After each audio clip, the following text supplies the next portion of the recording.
Kashi live में आपका स्वागत है। आइए देखते हैं सारे कुछ प्रमुख खबरें काशी लाइव के साथ। विश्व नेत्रदान दिवस पर 10 जून को निकाली जाएगी नेत्रदान जागरण रैली। वाराणसी के रामकटोरा स्थित शाह हॉस्पिटल के नेत्र विशेषज्ञ डॉक्टर सुनील ने बताया कि वाराणसी आई बैंक सोसाइटी द्वारा 10 जून को नेत्रदान जागरण रैली प्रातः 6 बजे से स्थान डॉक्टर संपूर्णानंद स्टेडियम से एक रैली का शुभारंभ किया जाएगा, जिसको हिमांशु नागपाल नगर आयुक्त वाराणसी द्वारा हरी झंडी दिखाकर नगर में भ्रमण कराया जाएगा। रैली का समापन एवं गोष्ठी सौरभ श्रीवास्तव विधायक कैंट मुख्य अतिथि के रूप में उपस्थित रहेंगे। डॉक्टर सुनील शाह ने आगे बताया कि नेत्रदान जागरण रैली का मुख्य उद्देश्य यह है कि नेत्रदान करें, रोशनी फैलाए, किसी की नई दुनिया दिखाएं।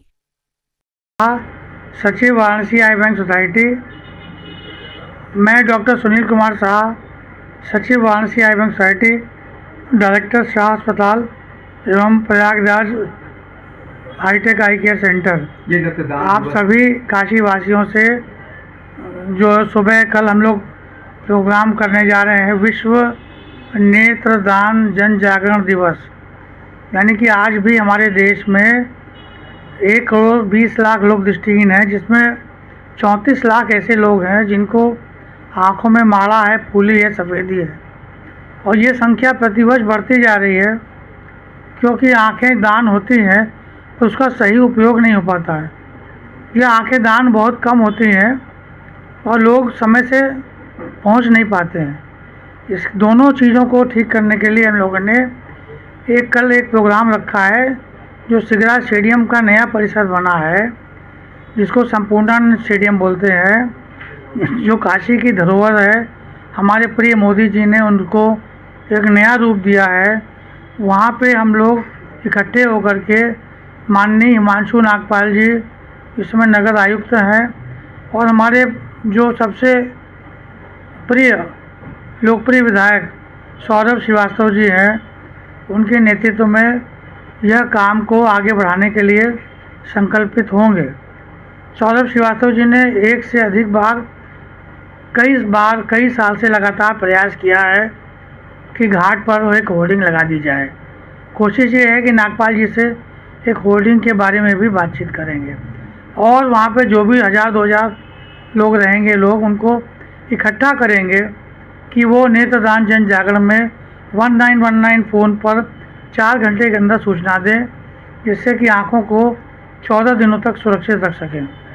वाराणसी आई बैंक सोसाइटी में अभी तक 10,000 से अधिक लोगों को निःशुल्क ज्योति दान दिया जा चुका है, और अभी भी 890 लोगों की वेटिंग लिस्ट तैयार है। आज भी हमारे आई बैंक में 2 लोगों का नाम दर्ज हुआ है। हम चाहते हैं कि ऐसे लोगों को बिना देर किए अगर हम लोग संकल्पित हों, तो जितने भी आईसीयू बेड यहाँ पर हैं, उन सभी के डॉक्टरों को मैं फ़ोन कर रहा हूँ, सभी लोग इस काम को आगे बढ़ाएं। जब लोग कम इकट्ठे होते हैं तो नेत्रदान की प्रक्रिया को जल्दी से जल्दी पूर्ण किया जा सके। हमारा दूसरा सुझाव ये भी है सरकार से कि जो रोड एक्सीडेंट में लोग मृत्यु प्राप्त हो रहा है, प्रतिदिन कई हज़ार लोग मर जाते हैं। यदि उनकी आंखें भी बिना पोस्टमार्टम किए हमको समय से मिल जावे, इसके लिए हमने पार्लियामेंट में एक कानून पारित करा दिया है, क्योंकि काली पुतली का दान होता है, जो न कि नेत्रदान। तो काली पुतली जब निकालते हैं तो कोई अंग भंग नहीं होता है, पोस्टमार्टम में भी कोई परिवर्तन नहीं आता। जैसा कि बंगाल में, मद्रास में और तमिलनाडु, महाराष्ट्र में ये काम पिछले 10 साल से हो रहा है, और वहाँ लाखों की संख्या में आंखें दान हो रही हैं। परंतु उत्तर प्रदेश जो सबसे बड़ा राज्य है, जहाँ से सबसे ज़्यादा सांसद और विधायक चुने जाते हैं, वहाँ पे मात्र कुछ 100 आँखें ही प्रतिवर्ष प्राप्त हो रही है।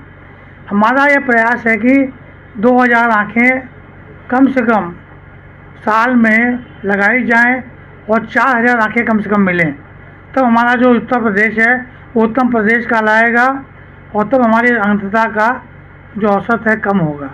दूसरी बात हम ये चाहते हैं कहना कि डायबिटीज़ एक ऐसी महामारी है जो कि दिनों दिन निरंतर हर घर में फैल गई है, कैंसर की तरह से। यदि किसी एक को व्यक्ति को डायबिटीज़ है तो उसके परिवार में इसकी होने की संभावना बहुत अधिक हो जाती है।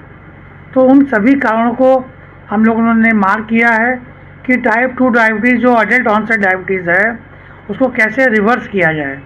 उसके लिए हमने भारत विकास परिषद से साथ मिल कर के, रोटरी क्लब के साथ मिल कर के, आशुतोष जी के साथ मिल कर के एक बड़ा प्रोग्राम बनाया है, जिसमें एक आँखों की जांच AI कैमरे द्वारा कल की जाएगी, शुगर की जांच की जाएगी, और यही चीज़ हम लोग पूरे साल करेंगे। यदि किसी को डायबिटिक रेटिनोपैथी नाम की बीमारी निकलती है, इसका मतलब पूरे शरीर में इसका रोग फैल चुका है, और ऐसे लोगों को अंधापन से रोकने के लिए तमाम उपाय किए जा रहे हैं, जिसको हम लोग लेज़र द्वारा, दवाई द्वारा, परहेज़ द्वारा, कसरत द्वारा दूर करते हैं। और सबसे बड़ी बात क्या है कि हमारी शरीर में जितना हम खाते हैं उसको पचा नहीं पाते हैं, इसलिए शुगर में कन्वर्ट हो जाता है। तो हमको चाहिए कि 1 चम्मच चीनी, नमक और घी कम खाएं और 4 कदम पैदल चलें। हमने पैदल चलना छोड़ दिया है, धूप में खेलना छोड़ दिया है, खाली एक खेल खेल रहे हैं हम लोग रातों दिन 24 घंटे हो गए, क्रिकेट। आज भी हमारे यहाँ पर 5 लोग ऐसे आए हैं जिनको गंभीर चोट क्रिकेट की गेंद से लग गई है। 5 आदमी को लू से बीमार हैं और 6 लोगों की आंखों का इलाज हो रहा है। तो ये खेल को ना खेल करके ऐसे खेल खेलें। जो 21 जून को हमारा प्राणायाम हो रहा है, योगाभ्यास हो रहा है, सूर्य नमस्कार सिखाएं, जिससे कि जिन लोगों को डायबिटीज़ हो गई है उनका मन और तन दोनों स्वस्थ रहे, और पौष्टिक आहार लें। जामुन आजकल मिल रहा है, जामुन की गुठली को मुंह में रखें, खैनी से बचें। पपीता, खीरा, लौकी, टमाटर, गाजर और अनगिनत ऐसे बढ़िया बढ़िया चीज़ भगवान ने हमको गर्मी में दिए हैं, उनका सेवन करें। हम लोग जो है बाज़ार की चीज़ बिल्कुल ना खाएं, नॉनवेज, अंडा बिल्कुल बंद कर दें, जिससे कि हमारा पेट सही रहे और हम बीमार ना पड़े।